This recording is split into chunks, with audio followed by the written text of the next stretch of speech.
Millimole.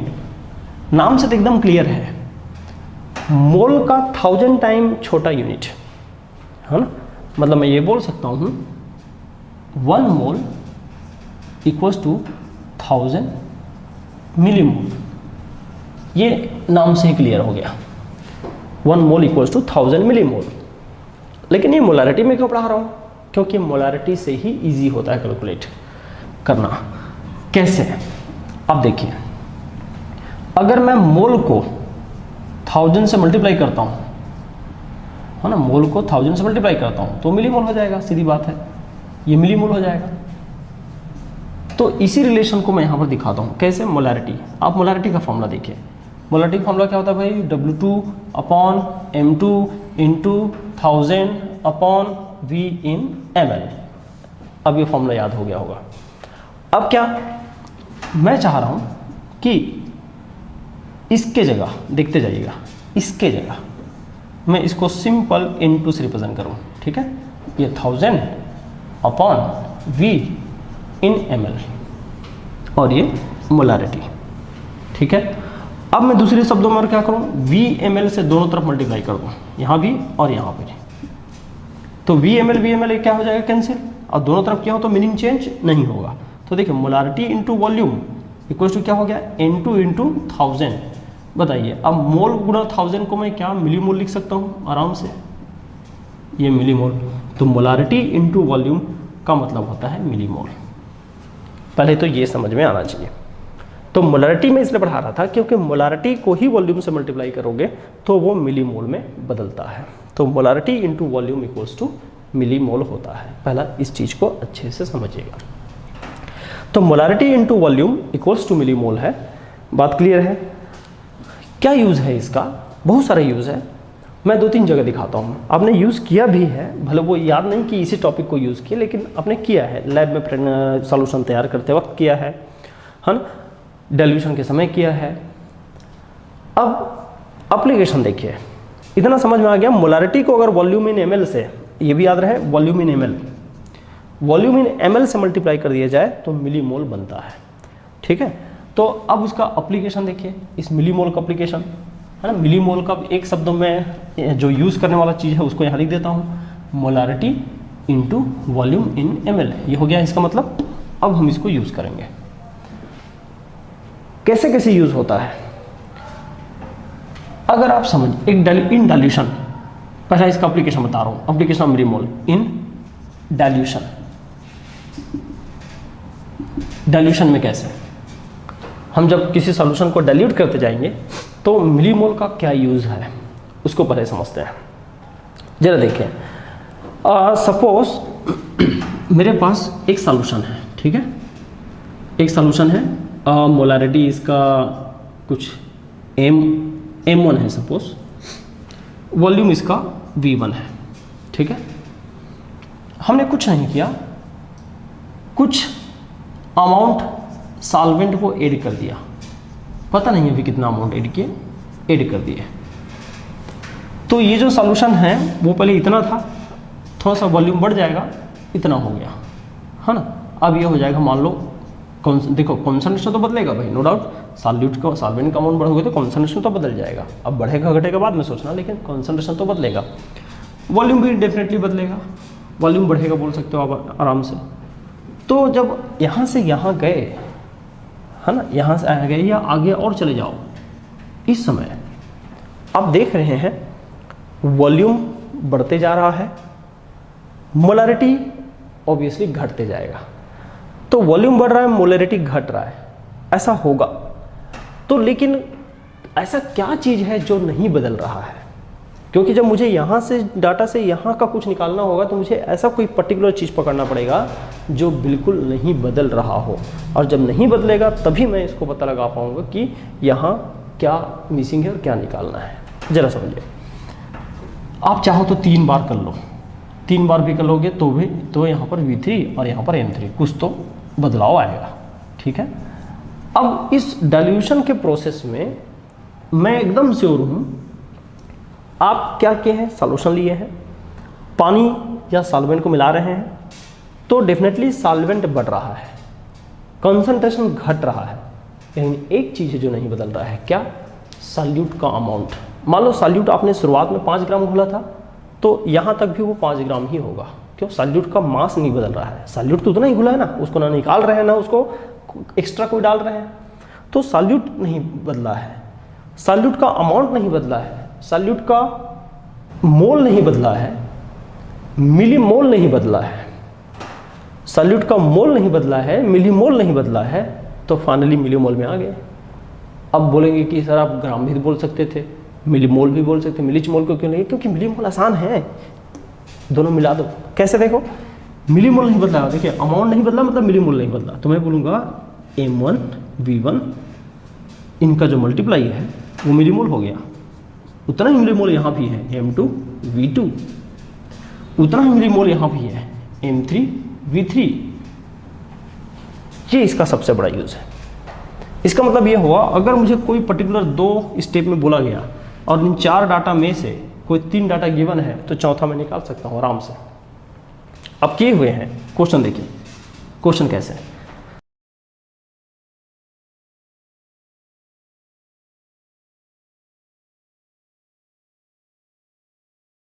Commercial HCl is 11.6 molar, then find the volume to prepare 1 molar 100 ml solution from above commercial HCl। मतलब इसी commercial HCl से हमको 1 molar 100 ml HCl solution prepare करने के लिए कितना volume इसका commercial HCl का चाहिए।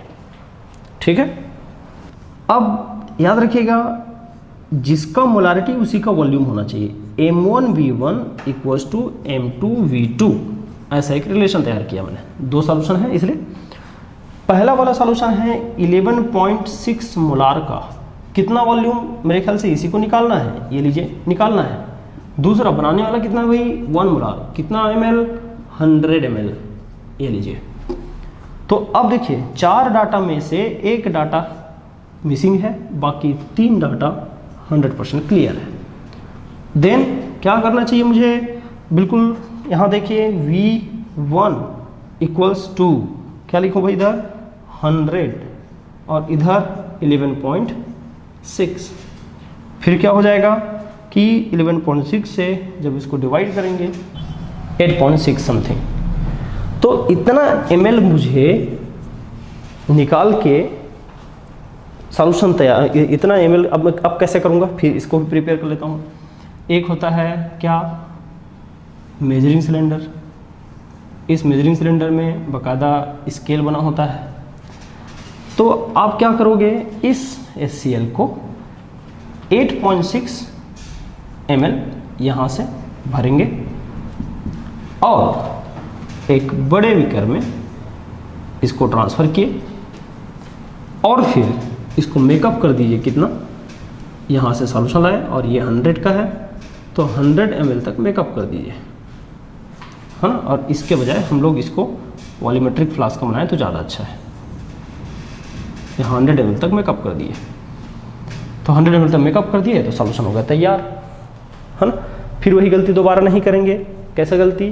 कि अगर हमने पहले से पानी को 100 ml ले लिया है और इसको डाल रहे हैं तो गलत है।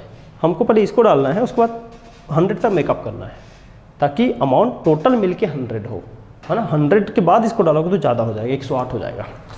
ठीक, तो ये डाइल्यूशन प्रोसेस ही तो है, ऐसा हमने किया हुआ है लैब में, तो इसी को बताना था कि ये आपने किया है, इसमें कुछ नयापन नहीं है। ठीक बात।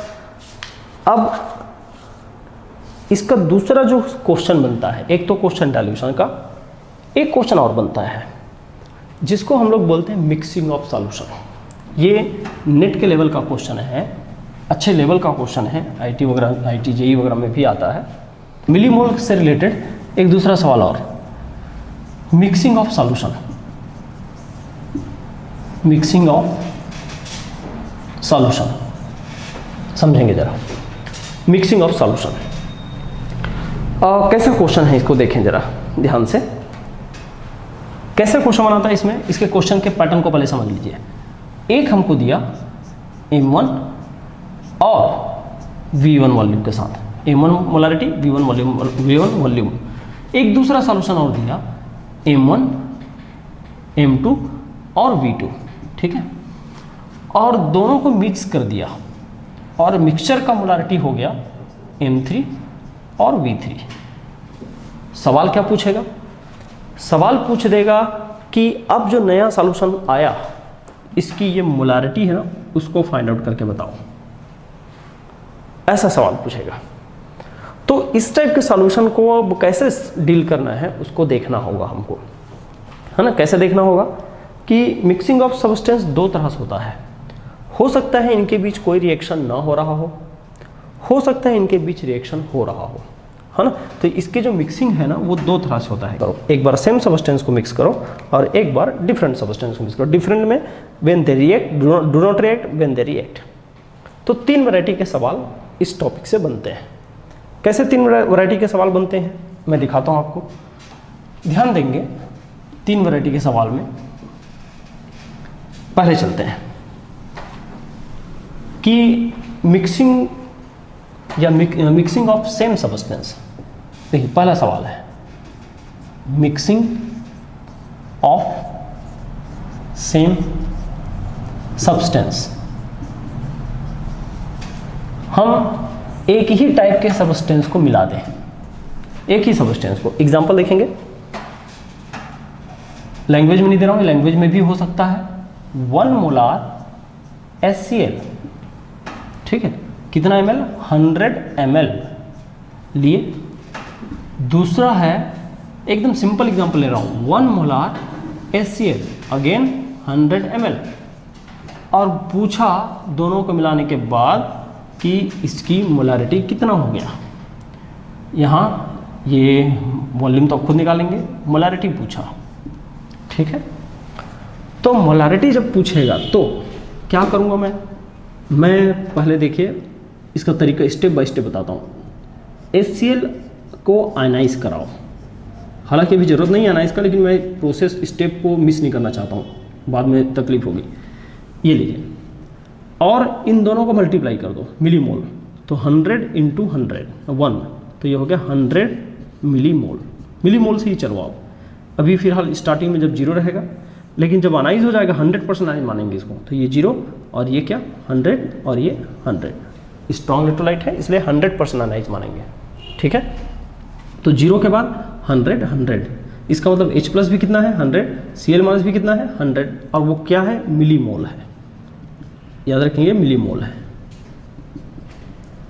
इधर भी चले, अगेन सेम H+ और Cl-, ये 100 × 1, अभी जीरो जीरो, यहाँ जीरो कर दें, यहाँ 100, यहाँ पर 100, और ये सब क्या है मिली मोल है। इतना होने के बाद जब हम सॉल्यूशन में आते हैं, मिक्सचर में आते हैं, तो यहाँ मिक्सचर का जो V3 है मान लो टोटल वॉल्यूम, तो ये नो डाउट यहाँ के वॉल्यूम और यहाँ के वॉल्यूम का सम है। देखिए याद रखिएगा, वॉल्यूम एडिटिव प्रॉपर्टी है, मोलारिटी एडिटिव प्रॉपर्टी नहीं है।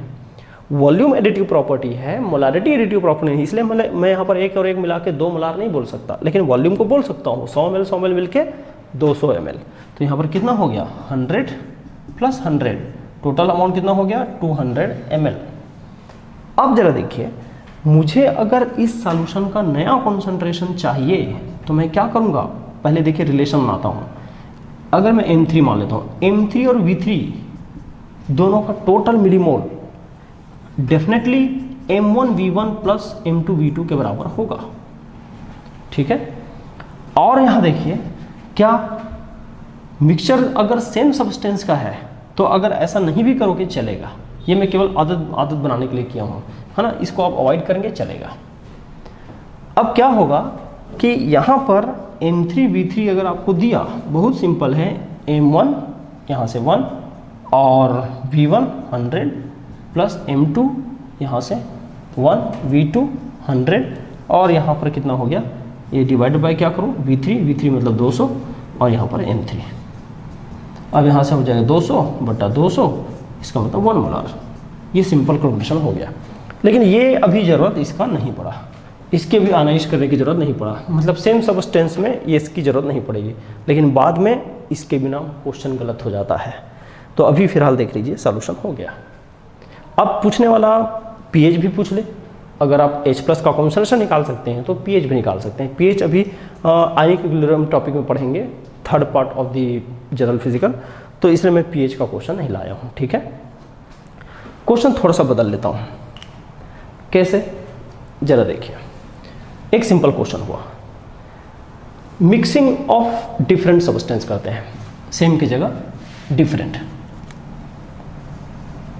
डिफरेंट, ठीक है, डिफरेंट सब्सटेंस। और इसमें पहला कैटेगरी लेता हूं, if they do not react, अगर उनके बीच रिएक्शन नहीं हो रहा है। कब ऐसा हो सकता है? जब सेम सेम नेचर हो। जैसे थोड़ा समझिए, एक तरफ मैंने लिया HCl, ठीक है, 1 मोलार 100 ml, मैं डाटा बहुत इजी लेने की कोशिश कर रहा हूं, और दूसरी तरफ लिया H2SO4, H2SO4, ठीक है, 1 मोलार अगेन 100 ml, ये लीजिए। दोनों सेम नहीं है, लेकिन ये भी तय है कि दोनों एसिड है। तो दोनों सेम नहीं है, दोनों एसिड है, इसका मतलब ये हुआ कि दोनों रिएक्ट नहीं करेंगे, है ना, भले डिफरेंट है। अब देखिए, दोनों को जब मिक्स करोगे तो मिक्सचर का वॉल्यूम बस मैं बता सकता हूँ डायरेक्ट, 100 + 100 इक्वल्स टू हो जाएगा 200। इसके अलावा मेरे पास अभी मोलारिटी का आंसर नहीं है। तो मोलारिटी के लिए मैं क्या करूँगा? अब यहाँ पर सवाल क्या है, यहाँ पर ना ऐसे जब डिफरेंट सब्सटेंस का मिक्सचर होता है ना, तो वहाँ पर ओवरऑल कॉन्सेंट्रेशन नहीं पूछा जाता। वो क्यों नहीं पूछा जाता? क्योंकि कंपाउंड क्या HCl है यहाँ पर? नहीं। क्या प्योरली H2SO4 है? नहीं, दोनों के दोनों हैं, इसलिए किसी एक का कॉन्सेंट्रेशन नहीं पूछा जाता। यहाँ पर क्या क्या सवाल बनता है? यहाँ पर बनेगा H+ का कॉन्सेंट्रेशन बताओ, क्वेश्चन मार्क, Cl- का कॉन्सेंट्रेशन बताओ, क्वेश्चन मार्क, सल्फेट का कॉन्सेंट्रेशन बताओ, क्वेश्चन मार्क। ये सवाल बनेंगे। तो 3 सवाल यहाँ पर मैं पूछ रहा हूँ, इसी 3 सवाल पे बात करना है। अब देखें कि जब हम H+ आयन पर बात करते हैं, की कॉन्सेंट्रेशन बात करें, तो उससे पहले मैं भी थोड़ा डिस्कस किया था कि आयनाइज करा देना चाहिए, तो बिल्कुल करा दो। HCl आयनाइज होगा, H+ बनेगा और Cl- बनेगा, ठीक है। फिर मिलीमोल लगा दो, 100 × 1 करूँगा तो 100 आएगा, ये मिलीमोल याद रखिएगा, 0 0 ये 0 हो जाएगा, 100% आयनिशन है क्योंकि स्ट्रॉन्ग इलेक्ट्रोलाइट है, नहीं दिए तो 100% ही मानेंगे। तो ये दोनों का मिलीमोल मुझे 100 मिलेगा। फिर इधर भी वही काम करो, H2SO4 को ट्वाइस H+ प्लस सल्फेट 2- में आयनाइज कराइए, ठीक है। और देखिए दोनों का मल्टीप्लाई, यहाँ पर 100 आएगा, तो स्टार्टिंग में रहेगा 0। अब देखें, अब थोड़ा सा सावधानी से, 0, अब मैं उधर ले जा रहा हूँ, 1 से देखो कितना मिला मुझे, 2, तो 100 से कितना मिलेगा, 200। यहाँ 1 से 1, तो 100 से 100, ये मिलीमोल बदल चुका है ना, थोड़ा ध्यान देंगे। अब मुझे नया चीज़ बात करता हूँ, यहाँ देखें, यहाँ H+ निकालना है, तो इसका कॉन्सेंट्रेशन निकालने का एकदम सरल उपाय है, millimole of H+ divided by ml, total ml volume, या वॉल्यूम इन ml। जरा देखिए, टोटल मिलीमोल H+ का क्या है भाई, 100, इधर और क्या है, 200। अब देखो टोटल मिलीमोल कितना हो गया, 100 + 200, क्योंकि वो दोनों से आया है, और टोटल वॉल्यूम कितना हो गया, 200, ठीक है।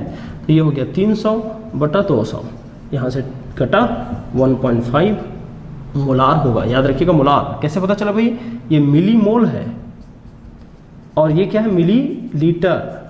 अगर मिली कैंसिल कर दोगे तो मोल पर लीटर मतलब मोलार। ये पहला सवाल हुआ, यहाँ जगह है एक दूसरा सवाल भी बात कर लेता हूँ। H+ का आंसर हो गया भाई, चलो दूसरा Cl को देख लेते हैं। चलो Cl को यहीं पर ख़त्म कर लेता हूँ, 3 क्वेश्चन करना है। Cl- कॉन्सेंट्रेशन निकालना है, तो आप क्या करिए, Cl का millimole divide by total volume. Total volume वही रहेगा 200, क्योंकि हम यहाँ नहीं निकाल रहे हैं, अब यहाँ निकाल रहे हैं 200 ml, ठीक है। और मिलीमोल मेरे ख्याल से उधर से कोई Cl नहीं आया है, Cl इधर से आया है, तो केवल इतना ही आया 100, और ये कट के कितना हो गया 0.5 मोलार। दूसरा आंसर। तीसरा आंसर, सल्फेट आयन कॉन्सेंट्रेशन, ये लीजिए, वॉल्यूम अभी भी 200 ml, मिलीमोल ऑफ सल्फेट चाहिए, इधर कोई सल्फेट नहीं है, सल्फेट H2SO4 उधर से आया, तो वॉल्यूम यहाँ का लिए, अब मिलीमोल यहाँ का, ये लीजिए अगेन। तो इसका मतलब अब फिर से 0.5 5 मोलार। ये हो गया mixing of two substance when they do not react. ठीक बात। अब वो चाहे 2 बेस दे, 2 एसिड दे, 2 सॉल्ट दे, कुछ भी हो सकता है ना। 2 NaOH दे दे, कैल्शियम हाइड्रोक्साइड दे दे, बेरियम नाइट्रेट, कैल्शियम नाइट्रेट, इस टाइप के साथ 2 मिक्स करके दे, सॉल्ट दे दे, 2 एसिड दे, 2 बेस दे, जो आपस में रिएक्शन नहीं करते, तो हमेशा इसी पैटर्न में क्वेश्चन सॉल्व होगा। अब एक वैरायटी और बताना है मुझे इस सेगमेंट में, मैं लेता हूं मिक्सिंग ऑफ डिफरेंट सब्सटेंस। अब इफ दे डू नॉट की जगह इफ दे रिएक्ट, है ना। अब तीसरा सेगमेंट देखेंगे। चलिए, इफ दे रिएक्ट, कब कब रिएक्ट कर सकते हैं? जब एक हिस्सा एसिड हो, एक हिस्सा बेस हो, एक हिस्सा ऑक्सीडाइजिंग एजेंट हो, दूसरा हिस्सा रिड्यूसिंग एजेंट हो, एक इलेक्ट्रोफाइल हो, दूसरा निक्लोफाइल हो, कहीं ना कहीं अपोजिट नेचर हो। लेकिन अभी हम लोग ज़्यादा टफ एग्जाम्पल नहीं लेने वाले हैं, सिंपल एग्जाम्पल लेंगे। सिंपल का मतलब हम लोग लिख सकते हैं, ले सकते हैं एसिड एंड बेस, ये ले सकते हैं। एसिड और बेस में जैसे देखें, mixing of different substances if they react. मैं एग्जांपल एक अच्छा लेता हूं। सपोज करिए HCl एक तरफ लिए, 1 मोलार लिए, 100 ml लिए, एकदम सिंपल एग्जांपल कोशिश कर रहा हूं। एक मिक्सचर हो गया, ये एक कंपोनेंट हो गया। मिक्सिंग करने के लिए एक दूसरा हिस्सा लिए, NaOH लिए, NaOH 1 मोलार, अगेन 100 ml, ठीक है, 1 मोलार 100 ml। दोनों को हमने मिक्स कर दिया, दोनों को मिक्स कर दिया। कैसे? अब मिक्सिंग के बाद जो सिचुएशन आया, उस सिचुएशन को देखिए कि यहाँ पर वॉल्यूम हमको पूछा, वॉल्यूम यहाँ पर पूछा तो वॉल्यूम तो आराम से निकालोगे, 100 + 100 200 ml, ये मैं देख के निकाल रहा हूँ यहाँ से। अब फिर से वही बात, 2 डिफरेंट सब्सटेंस है तो आपको टोटल कॉन्सन्ट्रेशन तो पूछेगा नहीं। टोटल क्या पूछेगा? H+ आयन का कॉन्सन्ट्रेशन कितना, OH- आयन का कॉन्सन्ट्रेशन कितना, और क्या बच गया Na+ का कॉन्सन्ट्रेशन कितना, और क्या है Cl- आयन की कॉन्सन्ट्रेशन कितना। ये 4 स्पीसीज का कॉन्सन्ट्रेशन पूछ सकता है ना। अब H+ और OH है तो हो सकता है pH भी पूछ दे, pH भी बताओ, चलो ऐसा सवाल ये हो सकते हैं। तो बिल्कुल पहले वाली स्टाइल में चलेंगे। यहाँ देखें, HCl को आयनाइज करा दे पहले और H+ और Cl- में बदल दें, ये पहला सिचुएशन होगा। दूसरा, NaOH को आयनाइज करा दो, NaOH को आयनाइज करा दो भाई, और एक तरफ Na+ रखो और दूसरी तरफ OH- रखो, ये दूसरा सिचुएशन है ना। अब फिर मैं चल रहा हूँ, पहले सिचुएशन इधर कर लेता हूँ, उसके बाद उधर चलूँगा। जैसे देखें कि यहाँ मैं बात करूँ, क्या दोनों को मल्टीप्लाई करो, 100 मिलीमोल, स्टार्टिंग में 0, फिर ये 0 हो जाएगा तो ये 100, ये भी 100, क्लियर। इतना बचा, इधर आएंगे, यहाँ पर ये 1 × 100, अभी 100 है, यहाँ पर 0 है, 0 है, ये हो जाएगा 0, तो ये हो जाएगा 100 और ये हो जाएगा 100। अब बातें आती हैं कि उन दोनों को मिक्स करते हुए यहाँ पर क्वेश्चन करिए। चलिए H+ पे चलते हैं। H+, अब देखिए दोनों को जब मिक्स कर दिए हैं तो ये H+ है, उधर OH- है, H+ एज इट इज बचेगा नहीं, वो H+ रिएक्ट करेगा किससे? OH- से मिक्सचर में। और देखिए ये भी 100 मिलीमोल है, ये भी 100 मिलीमोल है, बिल्कुल बराबर है, और बराबर चाहिए भी रिलेशन में, तो ये 100 पूरा मिला के क्या होगा? 0 हो जाएगा, है ना। ये अभी 0 है, ये 0 0 हो जाएगा और ये 100 हो जाएगा। तब वाटर से तो कुछ होना नहीं है, तो H+ बच गया कितना? फाइनल जो H+ कॉन्सेंट्रेशन है वो कुछ नहीं है, 0 है। फाइनल जो OH- कॉन्सेंट्रेशन है वो भी कुछ नहीं है, 0 है। इसका मतलब यहाँ पर जो दोनों पूरा H+ OH कोई भी एक्सेस में नहीं है, मतलब pH न्यूट्रल pH होगा, 7 pH होगा। pH भी 0 मत बोल देना, pH 7 न्यूट्रल होगा, ठीक है। अब और ये मेन क्वेश्चन यही है। फिर अगर कोई दूसरा पूछे Cl- चलो बता देते हैं Na+, तो पुराने स्टाइल में, तो उसको पुराने स्टाइल में कर लेना। कैसे? देखते हैं, जैसे Cl माइनस ये लीजिए, तो Cl माइनस का millimole divided by total volume, ये 200 वॉल्यूम है, मिलीमोल कितना है 100, तो ये लीजिए हो गया, तो ये कितना 0.5 मोलार। बिल्कुल इसी तरह Na+ को भी पुराने स्टाइल में कैसे 200 वॉल्यूम है और Na+ उधर से आएगा कितना 100, ये लीजिए दोनों कटा, अगेन 0.5 मोलार, ये हो गया। तो इस तरह से आपको करना होगा, है ना। मैंने एग्जांपल बहुत सिंपल लिया है। अभी क्या है, यहाँ पर कोई स्टाइकोमेट्री नहीं आया है, ध्यान रखेंगे जब स्टाइकोमेट्री आएगा तो स्टाइकोमेट्री को इंक्लूड करते हुए एनिमेशन करना, फिर बाकी क्वेश्चन वैसे ही बन जाता है, ठीक। तो मेरे ख्याल से अब तीनों टाइप के मिक्सचर थोड़ा क्लियर हुए होंगे।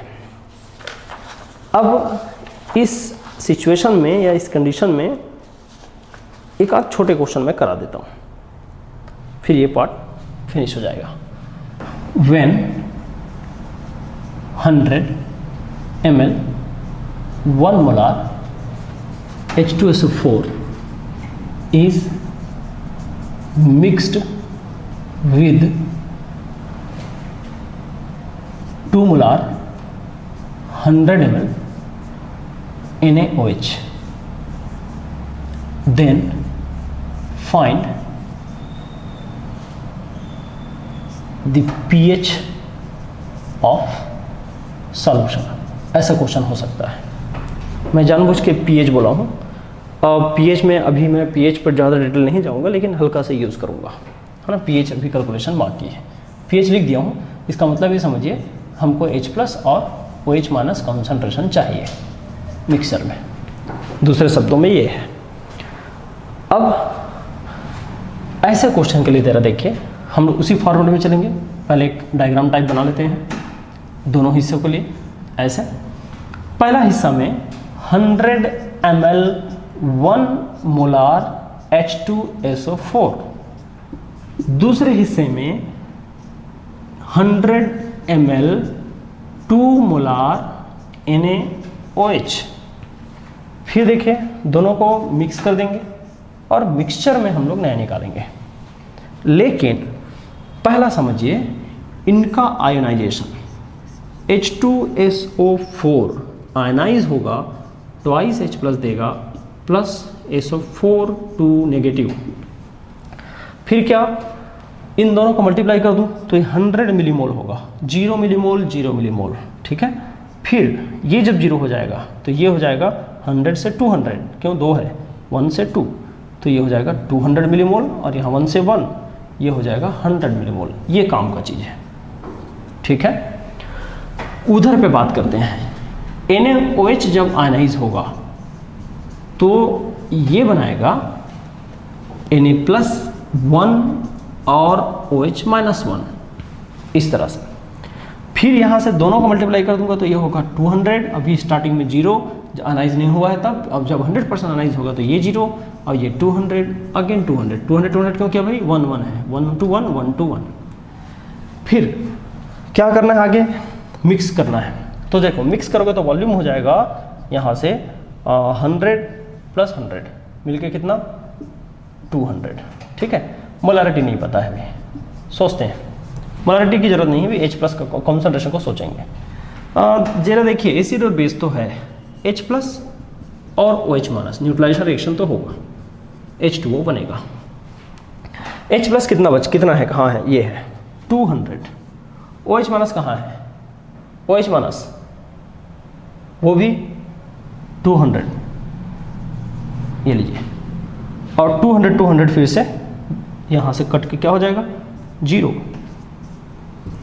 इसका मतलब कोई भी H+ नहीं बचा, H+ भी नहीं बचा और OH- भी नहीं बचा, दोनों का कॉन्सेंट्रेशन क्या हो गया 0। और pH क्या हो गया, अगेन 7। तो ऐसा क्वेश्चन हो सकता है, ये अदर देन 0 हो सकता है। तो याद रखेंगे जो यहाँ माइनस करके जितना बचेगा उसी का कॉन्सेंट्रेशन रहेगा। ये भी बोल सकता है कि ये एसिडिक है कि बेसिक है कि न्यूट्रल है, तो हम लोग अभी निकाल रहे हैं वो न्यूट्रल है। मान लो ये बच गया एक्सेस में तो वो बेसिक हो जाएगा, ये बच जाएगा तो एसिडिक हो जाएगा। तो एक तरह से हम लोग क्या कर सकते हैं भाई, एसिडिक बेसिक भी बता सकते हैं, एसिडिक बेसिक न्यूट्रल, pH भी बता सकते हैं, pOH भी बता सकते हैं। तो pH pOH कैलकुलेशन बाद में। अभी फिलहाल मिक्सिंग के केस में इतना क्वेश्चन, ठीक है।